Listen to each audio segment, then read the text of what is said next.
What's up everyone and welcome to a new Minecraft Snapshot video. I'm TheCactusMonkey and today we're checking out Snapshot 19W14A. Today's Snapshot is not the biggest one on the feature sides, though there are a lot of bug fixes that have been fixed to this Snapshot, and as they say on the update post. But honestly, why would you play this when the greatest game of all time was rediscovered just this very week? And they are talking about Minecraft 3D, the April Fool's joke.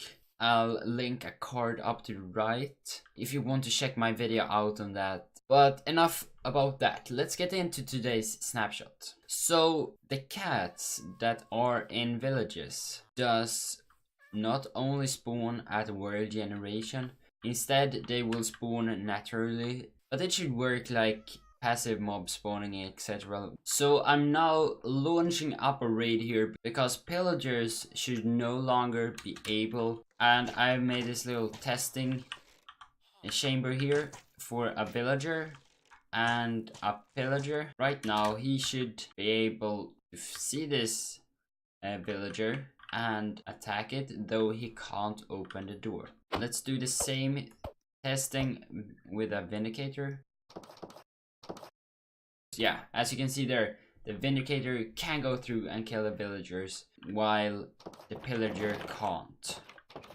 And we still have this spamming.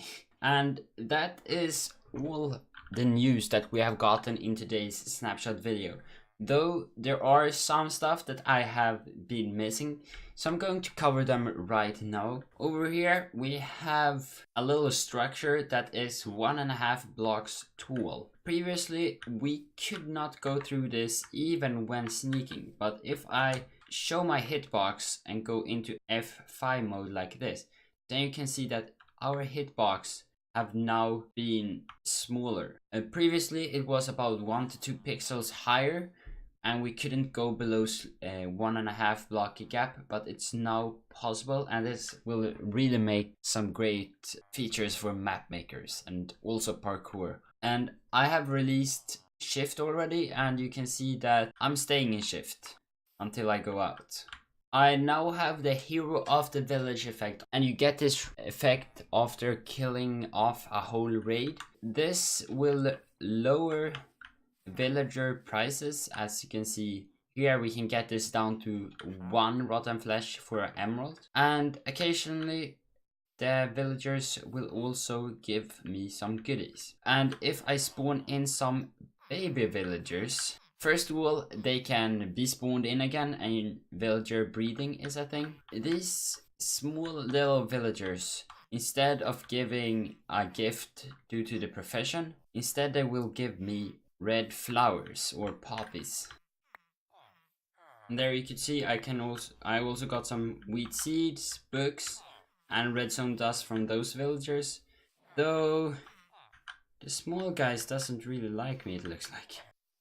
Oh, there we got some poppies. Can you see that? So the smaller or baby villagers are now giving me poppies. We have also gotten some changes to transparent blocks and non-full blocks. As you can see here, we can now put redstone and other stuff on these transparent blocks.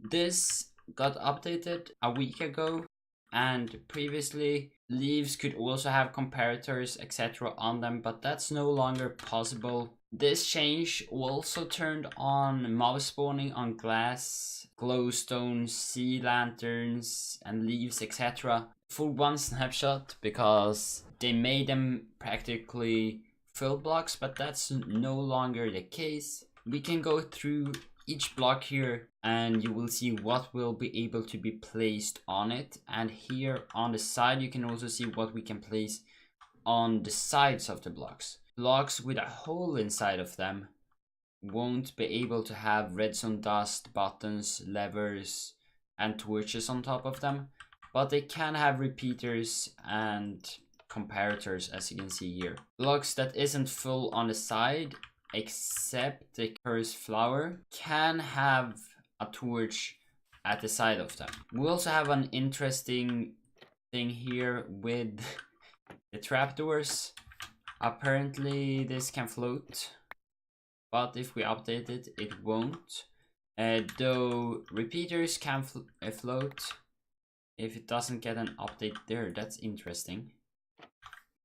Also, when we have it like this, we can place stuff on the sides. So there are some interesting mechanics when stuff pop off or not. I also had this. If we place a dust on top of here, it gets instantly powered and then it pops off. So there are some yankiness, but it's nice that we can finally put stuff on top of these transparent blocks. We also have some testing here with a piston and a shulker.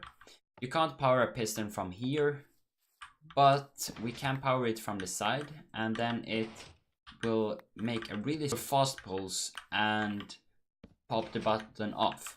But if I put it on the back here, it will have a long pulse and then pop the button off when it comes back. The shulker here, if I open it, you can see it removes those two torches we have here on the side, but the top one and the side ones in the opening directions doesn't pop off.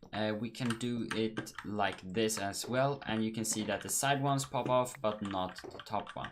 The new transparency features of these blocks now let the redstone go on glass like this that we previously could do with slabs. And sadly, it has the same mechanic that it can go upwards, but it can't go downwards. As you can see here, it stops here.